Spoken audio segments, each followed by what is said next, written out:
हे आता नाना पाटेकरांचं दाखवलं. ते नाना पाटेकर नेहमी अशा स्टाईलमध्ये बोलत असतात. म्हणजे is one of the greatest philosopher Maharashtra has ever seen. पण जेव्हा असे प्रसंग येतात तेव्हा नाना पाटेकर असतात कुठे? ही मालिका बंद पडली आहे.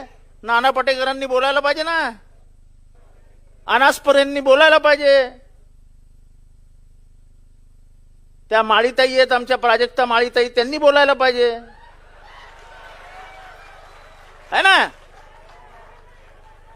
कारण का मला आठवतं इमर्जन्सीचा काळ, आंधीवर बंदी आली तेव्हा कैफी आझमी, देवानंद ते सगळे उठले आणि इंदिरा गांधी विरुद्ध उभे राहिले. असं आहे की सर्वसामान्य जनांचा आणि चित्रपट सृष्टीचा असा एक जवळचा संबंध असतो. प्रत्येक जण आपाप स्वतःला त्या भूमिकेत बघत असतो. आजच्या पिक्चरमध्ये सोडून द्या, पण पूर्वीच्या पिक्चरमध्ये असं व्हायचं की प्रत्येक जण आपल्याला स्वतःला त्या भूमिकेत बघायचा.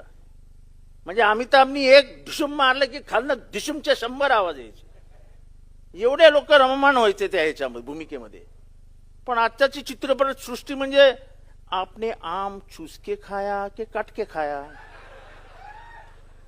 अरे इतकी लाचार फिल्म इंडस्ट्री तर कधी बघितलीच नव्हती यार. म्हणजे अपेक्षा आता कोणाकडनं नाही आहेत, अपेक्षा कोणाकडनंच नाही आहेत. एखादी कुठली तरी कलावंत, ती बिचारी दीपिका पाडुकोन बोलली, नंतर तिचं काय झालं ते आपल्याला माहिती, पण बोलण्याचं धारिष्ट्य दाखवलं तिने. त्यामुळे आपण सगळ्यांनी मिळून, कारण का ज्योतिबा फुलेंमुळेच आज आपल्याला एवढ्या महिला भगिनी इथे दिसत आहेत, एवढ्या शिकलेल्या दिसत आहेत. महाराष्ट्र महिलांमुळे पुढे गेला हे आपण म्हणतो, पण त्याच्यात ज्योतिबांचा मोठा वाटा आहे. आणि त्या भूमिकेमध्ये जर आपले अनिल कोल्हे साहेब येत असतील आणि सरकार त्यांना आडवं जात असेल, तर त्या सरकारला आडवं करून महाराष्ट्राची जनता या भूमिकेला पाठिंबा देतं हे दाखवण्याचं काम आपण केलं पाहिजे.